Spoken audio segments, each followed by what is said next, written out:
नमस्कार साथियों, आइए अब कुछ आगे हम लोग बढ़ते हैं स्पोकन इंग्लिश में। जिस प्रकार कोई भी घर का निर्माण करने से पहले उसके बेस को मजबूत किया जाता है, उसी तरह हमें जब अपने इंग्लिश को सुधारने के लिए अपने बेस को मजबूत करना पड़ेगा।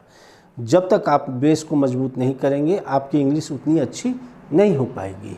तो इसके बारीकियों को, बेस का मतलब ये हुआ कि इंग्लिश की बारीकियों को जब आप अच्छी तरह से समझ लेंगे तो आपकी वो जो आगे का जो प्रोसेस होगा वो काफ़ी स्ट्रॉन्ग होगा।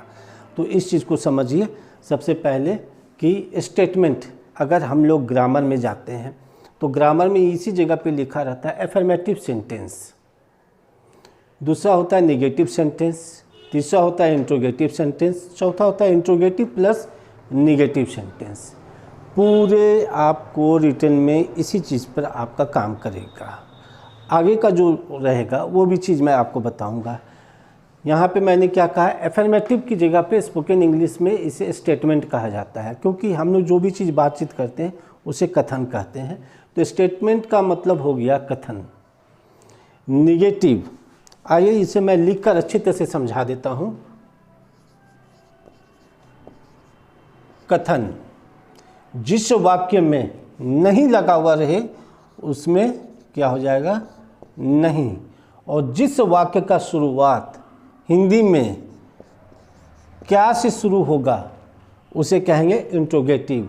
और जिस वाक्य का शुरुआत हिंदी में क्या से होगा और बीच में आकर नहीं अगर रहेगा तो समझ जाएंगे ये इंट्रोगेटिव प्लस नेगेटिव का सेंटेंस है। क्या मैंने बताया, स्टेटमेंट जो हम आप बातचीत करेंगे, लेकिन उस बातचीत के दौरान में अगर किसी सेंटेंस में अगर नहीं लगा हुआ रहेगा तो हो जाएगा वो नेगेटिव सेंटेंस।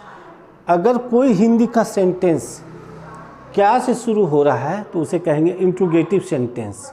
और जब कोई हिंदी का वाक्य क्या से शुरू होगा और बीच में नहीं लगा हुआ होगा तो उसे इंट्रोगेटिव प्लस नेगेटिव कहेंगे। अब जैसे मैं आपको एग्जांपल में एक लेता हूँ। सपोज दैट कि तुम्हारे पास एक कार है, ये हो गया स्टेटमेंट। तुम्हारे पास कार नहीं है, ये हो गया नेगेटिव। क्या तुम्हारे पास कार है, तो ये हो गया इंट्रोगेटिव। क्या तुम्हारे पास कार नहीं है, तो हो गया इंट्रोगेटिव प्लस नेगेटिव। अगर ये तो हो गया आपको मतलब विदाउट वर्ब। अगर वर्ब के साथ में अगर कहेंगे तो इसे इस तरह से कहेंगे, तुम कलकत्ता जा रहे हो। यहाँ जाना क्या हो गया, वर्ब हो गया, तो तुम कलकत्ता जा रहे हो। दूसरा हो जाएगा नेगेटिव अगर बनाएंगे तो तुम कलकत्ता नहीं जा रहे हो। अगर इंट्रोगेटिव में बनाना रहेगा तो कहेंगे क्या तुम कलकत्ता जा रहे हो। तो इस जगह पे लास्ट में क्या आ जाएगा आपको, उसमें क्वेश्चन मार्क। क्या तुम कलकत्ता नहीं जा रहे हो, तो ये हो जाएगा question mark, interrogative plus negative, क्योंकि क्या से शुरू हुआ है और बीच में आपका नहीं लगा हुआ है।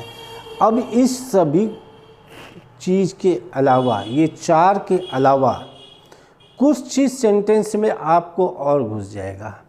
क्या घुसेगा, उसमें आपको कब, कहाँ, क्यों, कैसे, ये सभी लगे रहेंगे।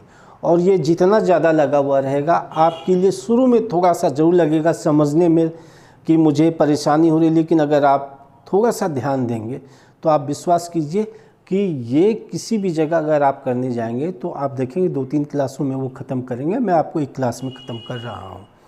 अब जैसे मान लीजिए, उसे कहा जाता है WH सीरीज। WH सीरीज जैसे क्या हुआ, यहाँ आइए, जैसे मान लीजिए कहते हैं व्हाट,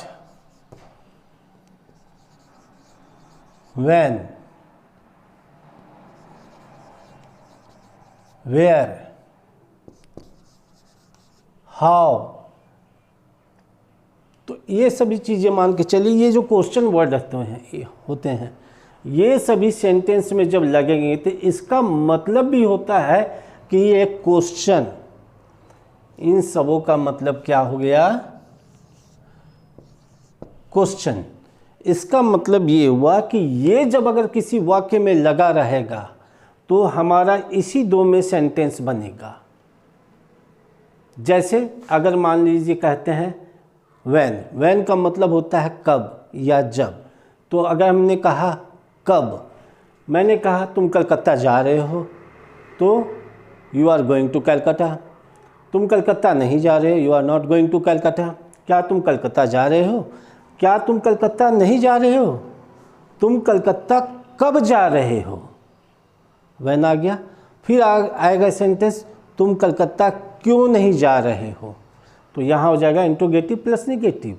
ये क्वेश्चन मार्क आपके हिंदी में जब आ जाएंगे तो समझ लीजिए आप कि इंट्रोगेटिव या इंट्रोगेटिव प्लस निगेटिव में ये सेंटेंस बन रहा है।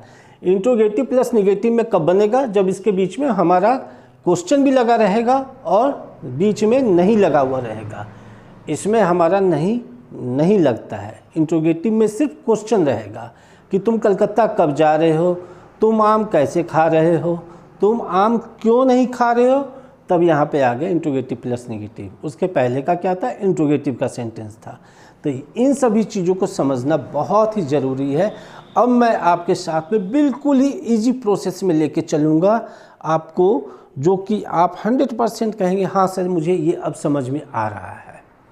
वो कैसे समझ में आएगा इसके आगे के क्लास में मैं आपको वो बताने वाला हूँ। तब तक के लिए नमस्कार।